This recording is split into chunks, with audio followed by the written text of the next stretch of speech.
Welcome to this course, Nebraska Class C UST Operator Training. This course will cover the following areas: a general overview of Title 159, Rules and Regulations of USTs, the Nebraska Department of Environmental Quality's groundwater protection goals, public safety requirements, action to be taken in response to emergency conditions, alarms caused by spills, releases from UST systems. In addition to this video training, you will receive specific on-site training from either a Class A or Class B operator for the specific situations of your location. You will be given written procedures, including reporting instructions necessary in the event of emergency conditions. These procedures must be readily available. Let's start at the top. The Federal Regulation 40 CFR Part 280 was passed and made effective December 22nd of 1988. It is the bill which controls the regulation of underground storage tanks administered by the EPA. More specifically, the Energy Policy Act of 2005, which became effective 8/8 of 2005, contained the rules to create operator training requirements. As with most things in Washington, it's up to the states to implement the rules. Nebraska has passed Title 159, Rules and Regulations of Underground Storage Tanks, to meet the requirements of the federal rules discussed in the previous slide. Chapter 1, Scope and Definitions. Chapter 2 will cover tank registration and permits. Chapter 3, Contractor Licensing and Certification. Chapter 4, Design and Installation Standards for New UST Systems. Chapter 5, Upgrading Requirements for Existing UST Systems. Chapter 6, General Operating Requirements for Existing UST Systems. Chapter 7, Release Detection Requirements. Chapter 8, Reporting of Releases and Suspected Releases. Chapter 9, Financial Responsibility. Chapter 10, Out-of-Service UST Systems Enclosure Requirements. Chapter 11, Delivery Prohibition and Duty of Product Deliverers. Chapter 12, Inspections. Chapter 13, Operator Training. Chapter 14, the Effective Date and Repeal of Earlier Rules. Chapter 15, Enforcement. Chapter 16, Severability. Chapter 16, Severability. The Nebraska Department of Environmental Quality is charged with maintaining the environment in the state of Nebraska. One of their chief goals is groundwater protection. The goal of the Water Quality Division is to protect the surface and groundwater resources in the state of Nebraska. Some Nebraska state water facts. 85% of the state's population uses groundwater as drinking water. Groundwater could cover the state with nearly 40 feet of water if it were all pumped to the surface. A typical tank installation at a gas station includes underground storage tanks, line leak detectors, fill pipes, product delivery lines, product dispensers, and vent pipes. It's important that you know where the emergency fuel shutoff switches are. There's typically one outside, and there's also one in the cashier area. It's important to note the difference between the emergency shutoff switch and the all stop button on your cash register system. The all stop button will not shut power off to the submersible or the dispensers. In the case of an emergency, such as a large fuel spill or fire at the dispenser, it is important to use the emergency fuel shutoff switch, not the all stop button. It's important that you know the equipment that is at the dispenser. If you look at the dispenser on the right hand side, you'll notice at the top there is a small black hose followed by a silver portion of the hose, and then the rest of the hose that leads to the nozzle. back up to the top. If you look at the picture in the center of the slide, you'll notice that an adapter comes out of the dispenser, goes to a small whip hose. There is then a safety breakaway. Then the fuel hose leads to a swivel, which then connects to the nozzle. The picture in the bottom of the slide shows the detail of a nozzle. You'll want to make sure that the nozzles are in good working condition and there are no stains or leaks from any of the components discussed. Some common occurrences at a fueling station can be that a customer will drive off with the nozzle still in the car. Typically, the nozzle, swivel, and hose will be separated from the breakaway. Another common occurrence could be a nozzle malfunction. If you notice that a nozzle continues to not shut off, bag the nozzle out of service and notify your manager. Most underground storage tank systems have electronic tank monitoring systems installed. Your Class A or Class B operator will provide you with instructions on how to respond to the various alarm messages that may appear on the display. Chapter 12, Inspections. Safety inspections. Periodic safety inspections shall be conducted by the State Fire Marshal personnel.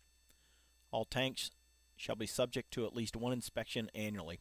Inspections shall include, but not be limited to, inspection of release detection records, release detection equipment, vent pipes and dispenser systems, corrosion protection records, and applicable fire safety codes. Findings of irregularities or insufficient record or monitoring procedures may result in an order by the State Fire Marshal to correct all such problems. State Fire Marshal personnel shall perform a follow-up inspection to ensure compliance with the order. At that time, all tanks found not in compliance shall have their operating permits suspended or revoked until such time as the order is followed. Spot checks. Periodic spot checks of tank monitoring systems shall be conducted by State Fire Marshal personnel. Inspections shall cover monitoring systems and inventory control procedures. It's important as a Class C operator that you are aware of where the records are for these safety inspections. This slide shows the inspection areas for the Nebraska State Fire Marshal Flammable Liquid Storage Division. You'll note also that certain cities have delegated authorities from the State Fire Marshal. This map is kept current on the State Fire Marshal's website. Chapter 13, Operator Training. This is also a new regulation, and the reason why we're all in attendance at this course. The items we're going to cover will be the requirement of designation and training UST operators, the UST operator responsibilities, UST operator training requirements, examination and review requirements. Requirement of designation and training UST operators.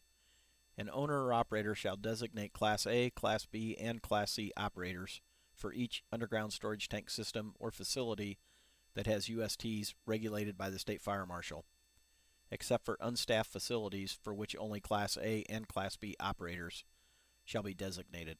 A person may be designated for more than one class of operator.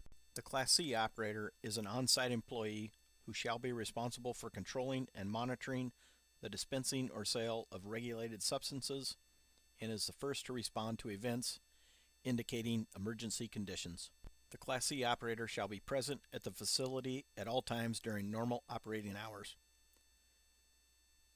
The operator shall monitor product transfer operations to ensure that spills and overfills do not occur. Shall know how to properly respond to spills, overfills, and alarms when they do occur. The Class C operator shall have access to and provide records and documentation to the State Fire Marshal when a Class B operator is not at the facility. Within 6 months after the effective date of these rules, written basic operating instructions, emergency contact names, and phone numbers, and basic procedures specific to the facility shall be provided to all Class C operators and be readily available on site.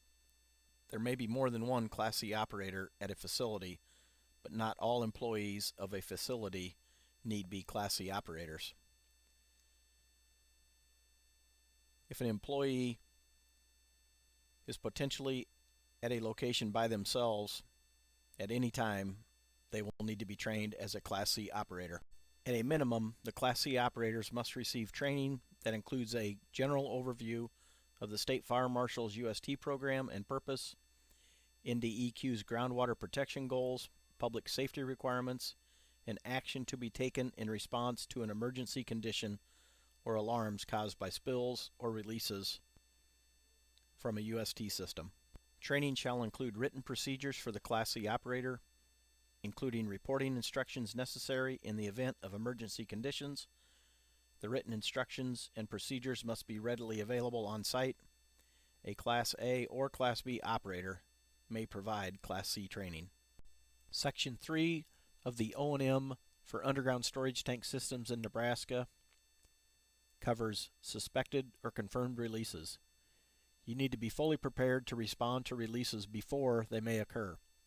You need to know what to do when release detection methods indicate a suspected or confirmed release. Be ready to take the following steps as appropriate.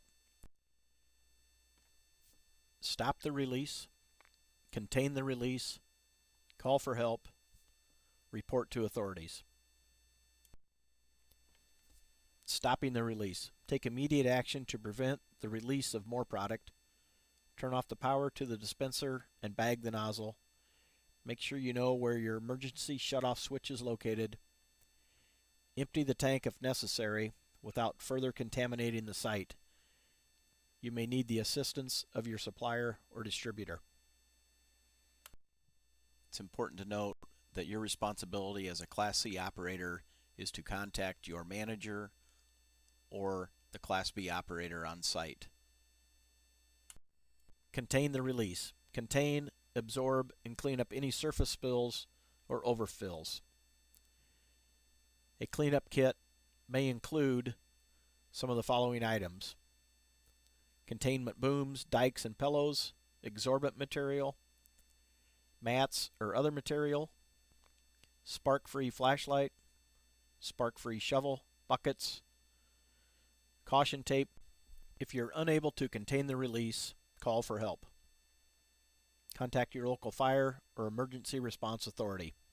Report to authorities. If you observe any of the following, contact your state's underground storage tank regulatory authority, the State Fire Marshal, and the Department of Environmental Quality to report a suspected or confirmed release as soon as possible within 24 hours. Any spill or overfill of petroleum that exceeds 25 gallons or that causes a sheen on nearby surface water, spills and overfills under 25 gallons that are contained and immediately cleaned up do not have to be reported. If they can't be quickly cleaned up, they must be reported. Any released regulated substance at the UST site or in the surrounding areas, such as the presence of liquid petroleum, soil contamination, surface water or groundwater contamination, or petroleum vapors in sewer, basement, or utility lines. Any unusual operating conditions you observe, such as erratic behavior of the dispenser, a sudden loss of product, or an unexplained presence of water in the tank. However, you are not required to report if the system equipment is found to be defective but not leaking and is immediately repaired or replaced. Results from your release detection system indicate a suspected release. However, you are not required to report if the monitoring device is found to be defective and is immediately repaired, recalibrated, or replaced, and further monitoring does not confirm the initial suspected release. In the case of inventory control, a second month of data does not confirm the initial result. As an owner or operator, You are responsible for ensuring that releases due to spilling or overfilling do not occur during fuel delivery. As part of this responsibility, you must ensure the amount of product to be delivered will fit into the available space in the tank, and ensure the transfer operation is monitored constantly to prevent overfilling and spilling. The following checklist will help prevent releases during deliveries. Post clear signs that alert delivery persons to the overfill devices and alarms in use at your facility. Make and record accurate readings of product and water in the tank before fuel delivery. Only order the quantity of fuel that will fit into 90% of the tank. Ensure fuel delivery personnel know the type of overfill device present at the tank and what actions to perform if it activates. Review and understand the spill response procedures. Verify that your spill bucket is empty, clean, and will contain spills. What to do while your USTs are being filled. Keep the fill ports locked until the fuel delivery person requests access. Have an accurate tank capacity chart available for the fuel delivery person. The fuel delivery person makes all hookups. Have response supplies readily available for use in case of a spill or overfill. Make sure safety barriers are around the fueling zone. Make sure there is adequate lighting around the fueling zone. What to do after your USTs are filled. Following complete delivery, the fuel delivery person is responsible for disconnecting all hookups.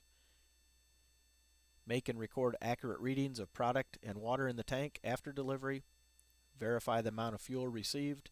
Make sure fill ports are properly secured. Ensure the spill bucket is free of product and clean up any small spills.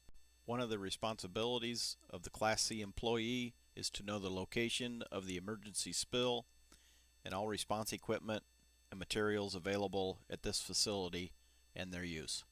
The final slide of this course has two forms. These forms are available for download from this training course.